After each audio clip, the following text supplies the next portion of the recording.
Olá pessoal, tudo bem? Sou o fonoaudiólogo Diego e eu estou aqui hoje para falar um pouquinho com vocês sobre atraso na fala, tá? Para a gente entender um pouquinho aí do que seria, quando que pode aparecer, enfim, vamos falar um pouquinho no geral, tá? Então, conforme no primeiro vídeo eu falei com vocês, a criança ela inicia o balbucio ali por volta dos 6 meses, né? Ela tenta começar a se comunicar com o nosso mundo, né? Essa questão de comunicação oral. E isso vai se estendendo, tem criança que pode começar por 8 meses, enfim. Mas ali por volta de 1 ano, a criança tem que estar falando as primeiras palavrinhas, tá? Vale lembrar que isso pode se estender 1 ano e 2 meses, mas assim, ali a gente já tem que começar a prestar atenção, tá? Os pais, talvez da escola, já perceber se essa criança está tentando se comunicar, né? Porque uma coisa é a gente ter a questão da aquisição da linguagem oral. Outra coisa é a criança tentar se comunicar, né? A intenção comunicativa. Outra coisa é a gente perceber outros tipos de comunicação, por exemplo, se essa criança está apontando, né? Essa criança está puxando pela mão, levando o que ela quer, enfim. Eu estou percebendo qualquer tipo de comunicação, né? Ou não, essa criança não fala, não se comunica, ela não se socializa, então meio que num conjunto a gente já vai analisando essa questão do atraso na fala, tá? Então por volta de 1 ano a criança tem que estar falando. Mas quando a criança chega pra gente, profissionais da saúde, enfim, com essa queixa de atraso na fala, a primeira coisa que a gente tem que identificar é a audição, né? A audição é primordial, ou seja, se eu não estou ouvindo bem, eu não vou conseguir aprender a me comunicar, né? Então a criança nessa fase ela aprende por imitação, ou seja, se ela não está conseguindo verificar você na questão da motricidade orofacial, se ela não está ouvindo bem, então ela não vai conseguir se comunicar, tá? Então a gente faz a verificação para ver se essa criança não vai ter alguma deficiência auditiva, tá? Muitos chegam para mim e falam assim: ah, Diego, mas meu filho fez o teste da orelhinha, deu tudo normal. Mas eu sempre explico para o pai e a mãe, o teste da orelhinha ele é um passa-falha. Ele só avalia uma questão do sistema auditivo, que é as células, né? Então ele vai me dizer se o meu sistema auditivo tem célula ciliar, só isso, tá? Não vai dizer se o meu filho está ouvindo, né? Para dizer que o meu filho está ouvindo, está escutando bem, depende de outras questões. Eu tenho o nervo auditivo, eu tenho toda a estrutura externa, né? Tenho os ossículos do ouvido, enfim, todo o meu sistema auditivo é muito mais do que somente as células, né?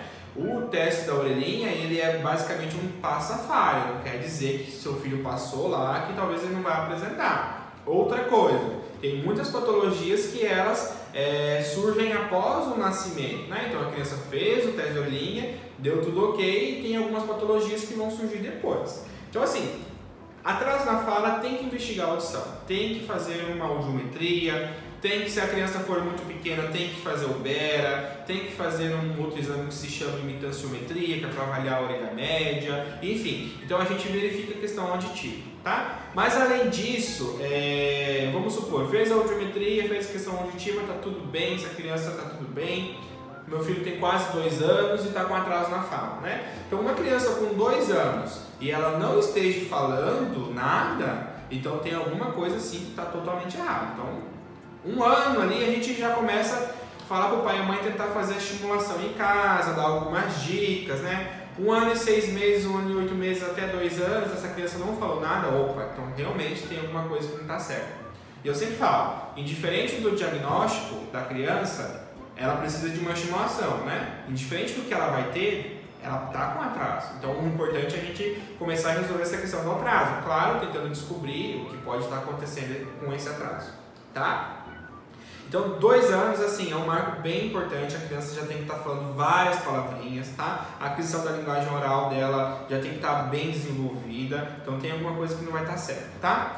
Outra coisa que pode acontecer, hoje em dia as crianças elas estão com muitas tecnologias, muito acesso a iPad, muito acesso a tablet, celular, computador, televisão, né? E isso falta estímulo para a criança, né? Ela falta ser estimulada, então ela vai ter talvez um atraso por falta de estímulo, né? Então ela fica em casa muito no celular, só jogando, assistindo, não precisa se comunicar. A mãe, quando a criança quer algo, a criança só olha e aponta, a mãe já sabe o que a criança quer, não precisa nem ela pedir. Então simplesmente pode sim acontecer um atraso na fala por falta de estímulo, tá? Questão cognitiva, né? Então pode sim ter um atraso na fala por questões cognitivas associadas. Então tem alguma criança que tem algum problema intelectual, algum problema cognitivo e pode vir apresentar um atraso na fala. Síndromes, né? Crianças com qualquer tipo de síndrome pode apresentar atraso na fala também, tá? Indiferente do tipo da síndrome. Mas é muito comum apresentar um atraso na fala. Por exemplo, síndrome de Down, né? A musculatura é muito hipotônica, então não vai seguir um padrão de normalidade, então pode sim apresentar um atraso na fala, tá? Alterações de motricidade orofacial, né? Ou seja, língua hipotônica, né? Dificuldade de encontrar o ponto articulatório, qualquer alteração aqui, questão de mandíbula, alteração de maxila, de bochecha, de lábio, de língua. Então, todas essas questões de motricidade orofacial pode sim ter um atraso na fala, tá? Autismo, né? Hoje em dia está muito em alta. Na verdade, assim, toda criança que tem atraso na fala hoje estão falando que é autismo, né? Não necessariamente é isso, né? O autismo, para o autismo, o desenvolvimento, o marco de desenvolvimento da fala é muito importante, mas não necessariamente quer dizer que essa criança não está falando que ela é autista, tá? Mas dentro do autismo, sim, nós temos as crianças verbais e as não verbais, né? Então tem as crianças que não têm essa intenção comunicativa. Só que dentro do autismo, igual eu comentei, a criança não fala e ela também não tem a intenção de se comunicar, então tem algo a mais acrescentado, né? Diferente daquela criança que você percebe que talvez ela tenta falar ou fala errado, enfim, mas ela tem a intenção comunicativa, tá bem? Mutismo, tá? O mutismo é totalmente diferente do autismo, tá, gente? O mutismo seletivo, a criança ela tem medo de se comunicar, tá? Ela tem como se fosse ela tem uma relação psicológica associada e ela tem medo de falar. Então ela só se comunica com quem ela tem muita confiança, que normalmente é pai e mãe. Daí é aquela criança que a mãe fala, em casa ele fala de tudo, chega na escola e não se comunica com ninguém, não fala uma palavrinha, tá? Então tá tendo muitos casos de mutismo aparecendo. O DEL, que é o distúrbio específico de linguagem, né? Que são aqueles atrasos que a gente não tem nada motor associado, nada cognitivo associado, intenção comunicativa adequada, e mesmo assim a criança tem um atraso na aquisição, né? Então ela entra como distúrbio específico de linguagem, tá? Quando a gente não consegue achar a causa daquilo, né? Tá tudo dentro do normal, inteligência, QI, tudo dentro do padrão de normalidade, porém a criança ainda apresenta uma alteração da linguagem oral, tá? E as apraxias de fala, que são questão motoras, né? Quando a criança tem alguma alteração na condução motora da fala, ou seja, é uma alteração que a gente tem do cérebro e com a musculatura, que a criança ela vai ter uma dificuldade de conduzir esses fonemas, né? Então a gente percebe talvez uma rigidez, uma dificuldade maior na articulação dos fonemas, tá? Então assim, quando a gente fala em atraso da fala, a gente tem várias possibilidades que podem ser encaixadas aí, né? E que a gente pode identificar. Mas uma coisa eu sempre falo, né? Indiferente do diagnóstico, uma criança que não está dentro do padrão da aquisição da linguagem oral, está apresentando um atraso na fala, não está falando errado, trocas na fala, precisa de estimulação, né? Precisa de uma estimulação precoce, o quanto antes melhor. A gente sabe que a criança ela tem uma fase de poda neural,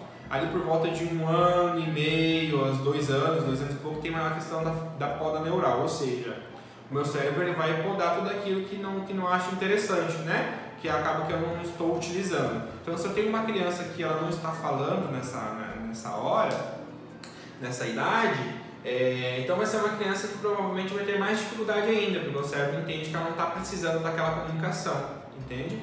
Então, por isso que até os 3 anos é a fase crucial para a gente ter uma estimulação.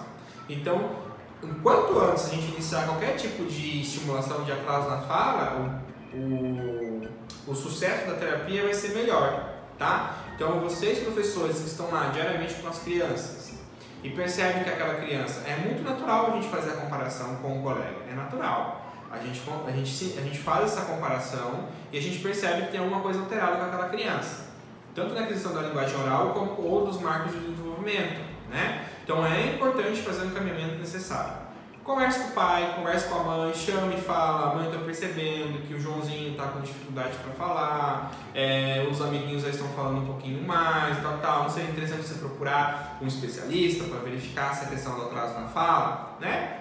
Com certeza esse pai e a mãe vão procurar e vão tentar identificar o que pode estar acontecendo, tá, pessoal? Então assim, fica aqui a minha dica para vocês. 1 ano tem que começar a falar as primeiras palavrinhas. Não aconteceu? Né? Vai observando. Por volta dos 2 anos a criança não fala nada, né? 1 ano e meio, 2 anos a criança não fala nada, tem que fazer o encaminhamento necessário, tá? Tem que verificar o que pode estar acontecendo. Tá bom, pessoal? Então fica aqui minha dica para vocês e a gente se vê por aí. Tchau, tchau.